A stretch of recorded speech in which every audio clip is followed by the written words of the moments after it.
अस्सलाम वालेकुम my YouTube family. आप सब कैसे हो? मैं उम्मीद करती हूँ कि आप सब ठीक होंगे। अल्हम्दुलिल्लाह ही मैं भी ठीक हूँ। बिस्मिल्लाहिर्रहमानिर्रहीम। पुराने ज़माने की बात है। एक बहुत नेक और सीधी सादी बुढ़िया थी। इसके दो बेटे थे। बड़ा बेटा अकबर कारोबार के सिलसिले में कहीं देश चले गया। छोटा बेटा असगर इसके पास रहता था। वही इसकी देखभाल करता था। खुदा का करना ऐसा था कि एक दिन असगर बीमार हो गया। बहुत इलाज मौजा कराया, लेकिन कुछ फ़ायदा ना हुआ और आखिरकार वो अल्लाह को प्यारा हो गया। बुढ़िया बेचारी पर गम का पहाड़ टूट पड़ा। बुढ़ापे में खुदा ने इस बेचारी का सहारा छीन लिया था। अब इसकी देखभाल करने वाला कोई ना था। उसने परदेसी बेटे से अकबर को यह ख़त के ज़रिए से अपनी हाल और असगर की खबर के मौत का लिखा कर भेजा। इससे पहले कि अकबर की तरफ से जवाब आता, एक दिन एक मुसाफिर इस बुढ़िया के पास आकर ये बोला, दादी अम्मा, मैं बहुत दूर से आया हूँ, थक कर चूर हो चुका हूँ। ऊपर से रात भी होने को है। अगर इजाज़त हो तो ये रात मैं आप ही के घर में ठहर जाऊँ। आ जाओ बेटा, आओ, क्या हर्ज है, कहाँ से आए हो तुम? बुढ़िया ने पूछा। मैं किसी दूसरी दुनिया से आ रहा हूँ, थके हुए मुसाफिर ने कहा। ससरी तौर से दूसरे दुनिया के मुसाफिर मुराद मुसाफिर पर के लंबे सफ़र से थी, लेकिन बुढ़िया के दिलो दिमाग पर चुपके से बेटे की मौत का असर था। अपने दिल को समझाने के लिए अक्सर यही कहा करती थी कि इसका बेटा अब इस दूसरी दुनिया में चला गया है। मुसाफिर की ज़बान से दूसरी दुनिया का नाम सुनकर फौरन एक मरहूम बेटे की याद आ गई। दूसरी दुनिया का सुनकर मरहूम बेटे की याद आ गई और एक सद आ बनकर बोली, बेटा, तुम सचमुच क्या तुम दूसरी दुनिया से आए हो? मेरा बेटा असगर भी पिछले महीने में दूसरी दुनिया को चला गया है। क्या वो भी तुम्हें मिला है कभी? मुसाफिर बुढ़िया की सादगी को भाग दिया। ओह, वो असगर, बोला वो असगर आपका बेटा है। मैं तो इसे अच्छी तरह जानता हूँ। मैं और वो एक ही कोठरी में तो रहते हैं। असगर बहुत अच्छा लड़का है। बुढ़िया मुसाफिर के और भी करीब आकर बैठ गया। हसरत भरी नज़रों से इसके तरफ देखते हुए पूछने लगी, कैसा है मेरा असगर? क्या करता है वहाँ? कुछ खास अच्छा नहीं है। अभी तो उसे ढंग का काम भी नहीं मिला है। बेचारा बकरियां चराया करता है। मुसाफिर ने किसी कदर उदास होकर जवाब दिया, हाय हाय, गजब हो गया। मेरा बेटा बकरियां चराता है। बेचारा मारा मारा चरागाहों में फिरता होगा। वहाँ भी उसे आराम नहीं नसीब हुआ होगा बेचारे को। बुढ़िया ने बहुत दुख होकर कहा। उसके दुख में और भी इजाफा होकर के मुसाफिर ने कहा, हाँ अम्मा, बेचारा सर छाड़ वो पहाड़ मारा मारा फिरता है। कपड़े भी तार तार हो गए हैं बेचारे के। ये सुनकर बुढ़िया का दिल भर आया। तुम कब वापस जाओगे बेटा? उसने मुसाफिर से पूछा। बस परसों वहीं मुझे पहुंचना है अम्मा, मुसाफिर ने जवाब दिया। तो फिर मेरा एक काम कर दो बेटा, मेरे पास 40 गज का एक थान रखा हुआ है। तुम वो थान और रुपया मेरे असगर को दे देना और इसके साथ ही 50 रुपये नंद इस मुसाफिर के हवाले किए। मुसाफिर ने रात बड़े आराम से गुजारी और सुबह होते ही बुढ़िया का सफाया करते चलता बना हुआ। कुछ दिनों बाद बड़ा बेटा अकबर भी परदेश से लौट आया। अस्सलाम वालेकुम माय यूट्यूब फैमिली। पार्ट 2 डाल रही हूँ मैं ये। कुछ दिनों बाद बड़ा बेटा अकबर भी परदेश से लौट आया। आते ही माँ बेटा एक दूसरे से गले मिलकर खूब रोए। फिर असगर की अचानक मौत पर अफसोस जाहिर किया। एक दिन बातों बातों में माँ ने बेटे को बताया, जब तुम नहीं थे, एक दूसरी दुनिया से एक आदमी हमारे घर एक रात गुजार के गया था।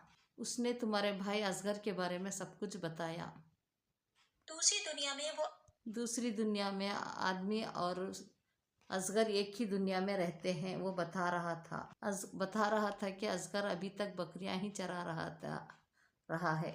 बेचारे के कपड़े भी फट गए हैं। मैंने एक थान कपड़ा और 50 रुपये नकद और असगर के लिए उसके हाथ भेज दिए हैं। यह सुनकर अकबर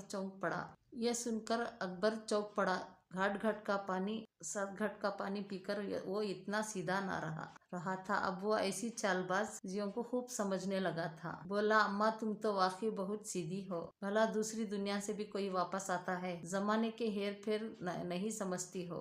अकबर को रह कर अपनी माँ की सादगी और मुसाफिर की चालाकी पर गुस्सा आ रहा था। फिर सोचकर बोला, अच्छा अम्मा तुम आराम से घर पर रहो, मैं जाऊंगा और नाके सीखे चलता जाऊंगा और उस वक्त तक चलता रहूंगा जब तक मुझे तुमसे ज्यादा कोई सीधा नहीं मिल जाएगा और जब तक इस नुकसान को पूरा नहीं कर लूंगा घर नहीं लौटूंगा। ये कहकर वो नाकी सीख में चल दिया। दिल ही दिल में वो कुछ मंसूबे बनाते हुए चला रहा था। दूर ही से उसे एक गांव दिखाई दिया। सीधा उसी तरफ चलता गया। बस्ती से बाहर जब वो जमींदार के हवेली के पास पहुंचा तो रुक गया। देखा एक खूब मोटी ताजी बकरी बंधी हुई है। पास ही इसके खूबसूरत मेंगने बैठे हैं। अकबर भी वहीं घुटने टेक कर वहीं जमीन पर बैठ गया और लगा बकरी को झुक झुक कर सलाम करने के लिए। कमरे के अंदर से जमींदार की बीवी यह सब तमाशा देख रही थी। उसने नौकरानी को बुलाकर कहा, जरा जाकर देखो तो तुम हमारी बकरी को इस तरह सलाम झुक झुक कर क्यों कर रहा है। नौकरानी ने जाकर पूछा, ए भले आदमी, तुम्हें हमारी बकरी तुम्हें क्या लगती है जो इसे इस तरह से फर्शी सलाम करते जा रहे हो। अकबर ने जवाब दिया, ए बीबी, इसी की तलाश में तो मैं मारा फिर रहा था। जिसे तुम बकरी समझती हो वही तो मेरी बीवी की रिश्तेदार है। कल मेरे लड़के की शादी है। सभी रिश्तेदारों को दावत दी है। सिर्फ इसी एक का पता नहीं चलता था। मैं इसे भी शादी की दावत देने के लिए आया हूँ। अगर मालकिन साहिबा इजाजत दी और मेरी बीवी की तरफ से गुजारिश है और ये भी बाल बच्चों के समेत शादी की तरफ रुखसत बढ़ाने के लिए जरूर तशरीफ लाइए। नौकरानी ने जाकर मालकिन को बताया तो वो खूब हंसी कि यह शख्स भी कितना बेवकूफ है जो बकरी जैसी जानवर को अपनी बीवी की रिश्तेदार समझता है और अपने लड़के की शादी पर मद्दू कर रहा है। अच्छा होगा कि इसे और भी बेवकूफ बनाया जाए कि दूसरे लोगों भी इसकी बेवकूफ़ी पर हंसे। उसने फौरन नौकरानी के जरिए कहला भेजा, अगर ये इसकी रिश्तेदार है तो इसके रिश्तेदारों की शादी में शिकर करने पर हमें कोई एतराज नहीं है। अगर इस बिचारी को तुम्हारा घर ढूंढने में दिक्कत होगी इसलिए कि तुम बेहतर होगा कि तुम्हें अभी से इसे साथ ले जाओ। मालकिन ने नौकरानी को हुक्म दिया कि हमारी बकरी साहिबा अपने रिश्तेदार की शादी में तशरीफ लिए जा रही है। इन्हें खूब सजा दो। सर्दी का मौसम है। मेरा रुई वाला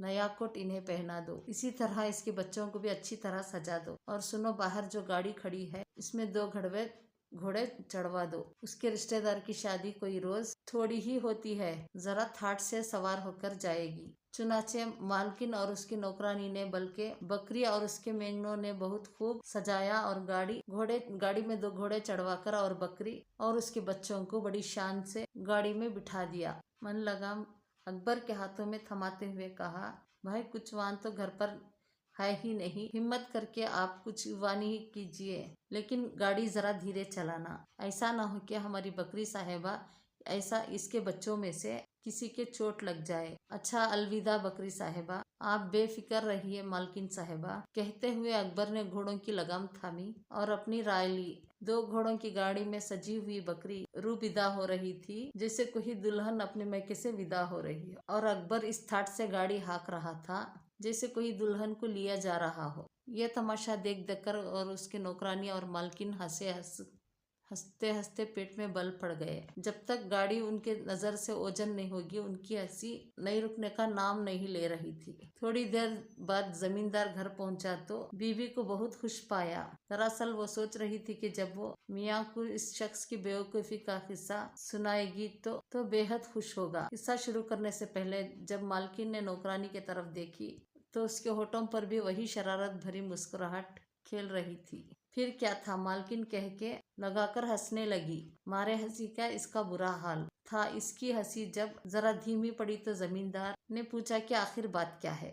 मैं भी तो सुनो, बीबी ने कहा। जी पूछो मत, आज तो कमाल ही हो गया। कितना मजा आ रहा था। तुमने तो देखा नहीं कि कैसे एक अजीब और गरीब बेवकूफ और यहाँ आया और घुटने टेक कर हमारी बकरी के सामने बहुत देर तक ऐसा झुका रहा जैसे कोई अकीदतमंद अपने रूठे हुए मनाता हो। हाँ हाँ, मैं समझ गया। तुमने क्या किया होगा? जमींदार ने कहा। तुमने अपनी बकरी और इसकी मेमनियों को अजीब आदमी के हवाले कर दिया होगा। ज्यादा बेवकूफ बनाने के लिए बकरी को बहुत ज्यादा सजाया और उसका लाल कोट भी उसको पहना दिया। इसी तरह बच्चों को भी सजाकर 2 घोड़े की बग्गी में भेजा है। तुम भी जरा देखते तो मजा आ जाता। किस ठाट के इससे रिश्तेदार के साथ बकरी साहिबा जा रही थी। बीबी ने कहा, बस बस रहने दो। इसके रिश्तेदार का अता पता भी कहीं पूछ लिया था क्या? जमींदार ने पूछा। नहीं, ये तो हमने कुछ नहीं पूछा था, बीबी ने जवाब दिया। तो इसका मतलब ये है कि बेवकूफ वो नहीं था, बल्कि तुम सबको वो बेवकूफ बना गया है। जमींदार को अपनी बीवी पर बहुत गुस्सा आ रहा था। किधर गया है वो? जमींदार ने जल्दी से पूछा। बीबी ने उंगली से इशारा करते हुए बताया, इधर। जमींदार ने फौरन अपना घोड़ा तैयार किया पर इसका पीछा करने लगा। अकबर को पहले ही शोभा था कि जमींदार को पता चल गया तो वह जरूर पीछा करेगा। रफ्ता रफ्ता इसे ऐसा महसूस होने लगा जैसे कोई उसका पीछा कर रहा हो। उसने अपने घोड़े का रुख एक घने जंगल की तरफ मोड़ दिया। घोड़ों और गाड़ी को झाड़ों की इधर खड़ा करके खुद जंगल से बाहर निकल आया और अपनी टोपी उतारकर जमीन पर औंधी रख दी। उतने में ही जमींदार इधर ही आ निकला। उसने अकबर से पूछा, ओ भाई टोपी वाले, इधर तुम किसी 2 घोड़ों की गाड़ी पर जाते हुए भी देखा है? जी हाँ, देखा तो था हुजूर। इस घोड़े गाड़ी पर एक बकरी और 3 मेंढने भी सवार थे, मगर इसे निकले तो काफी देर हो चुकी है। अकबर ने जवाब दिया, किस तरफ से गया है वो? इसी को पकड़ता है जमींदार ने बोला। अकबर ने पूछा, क्या आप इस रास्ते को अच्छी तरह जानते हैं? नहीं जानते तो इसे पकड़ना बहुत मुश्किल है।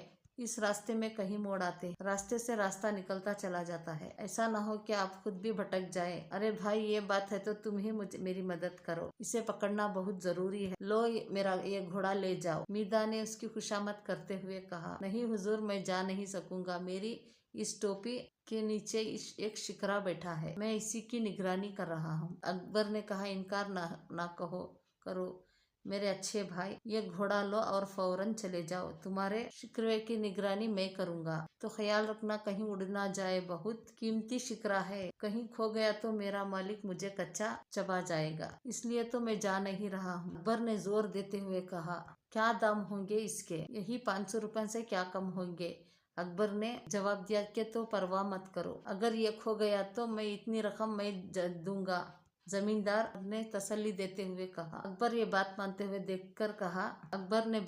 हुए देखकर कहा, जुबानी जमा खारिश से काम नहीं चलेगा, मुझे अपने मालिक से बहुत डर लगता है। जमींदार ने रकम अकबर की तरफ बढ़ाते हुए कहा, अगर मेरी जबान पर एतबार नहीं है तो ये 500 रुपए जमानत रख लो। अकबर ने ये रुपए लेकर जेब में डाली, इसी घोड़े पर सवार होकर चल पड़ा और जमींदार साहब खाली टोपी की पहरेदारी करते रहते। इंतजार करते करते घंटों बीत गए, लेकिन अकबर वापस ना लौटा। इंतजार की घड़ियां लंबी होते देखकर जमींदार उठता आ गया। सोचा कि इस टोपी के नीचे कुछ है क्या भी नहीं, अगर नहीं है तो बेकार इंतजार से क्या फायदा। टोपी को धीरे धीरे से उठाना शुरू किया तो देखा तो कुछ भी ना था। लगता है वही शख्स था जिसने मेरी बीवी को बेवकूफ बनाया था। जमींदार ने नफरत से जमीन पर थूका और नहर की तरफ चल गया। इधर अकबर 3 खूबसूरत घोड़े और एक बकरी और 3 नन्हे मुन्ने बच्चों वाली से सेहतमंद बकरियां लेकर घर पहुंच चुका था।